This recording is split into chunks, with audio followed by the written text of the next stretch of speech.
বন্ধুত্ব শুরু। ধারাবাহিক শেষ না হতে হতেই মোদক পরিবারের সদস্যদের সাথে বেশ কিছুটা দূরত্ব তৈরি হয়ে গিয়েছিল সৌমিত্রিষার। আর তার প্রমাণ আদ্রিত কৌশাম্বীর বিয়ের অনুষ্ঠানে পাওয়া যায়। সেখানে সকলে উপস্থিত থাকলেও উপস্থিত ছিলেন না সৌমিত্রিষা। জানা যায় বাকি সকলের কাছে আমন্ত্রণপত্র থাকলেও মিঠাই রানীর কাছে কোনো রকম কোনো আমন্ত্রণপত্র পৌঁছায়নি। প্রধান মুক্তি পাওয়ার আগেই তন্নি একটি লেখা পোস্ট করেন তার সোশ্যাল মিডিয়ায়, যাতে লেখা ছিল, যখন প্রয়োজন ছিল ফলো করে রেখেছিলেন, এখন অনেক দূরে পৌঁছে যাওয়ায় আনফলো করে দেওয়া।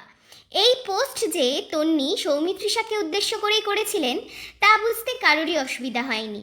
গত মাসে তন্নির মায়ের মৃত্যুর পর পাশে দাঁড়িয়েছিলেন সৌমিত্রিষা। আর সেই ঘটনার পর থেকেই দুই বন্ধুর মান অভিমান পর্ব মিটেছে তা বোঝা যায়। দীর্ঘ বেশ একটা সময় পর তন্নির এক ছবিতে কমেন্ট করতে দেখা যায় সৌমিত্রিষাকে। আর সেই কমেন্টেই পাল্টা ভালোবাসা জানান তন্নি। বড় যা আর মিঠাই রানীর মিল দেখে দারুণ খুশি সকলে। পুরনো সব ভুল বোঝাবুঝি মিটিয়ে একসাথে থাকুক দুই বন্ধু, এমনটাই চান ভক্তরা।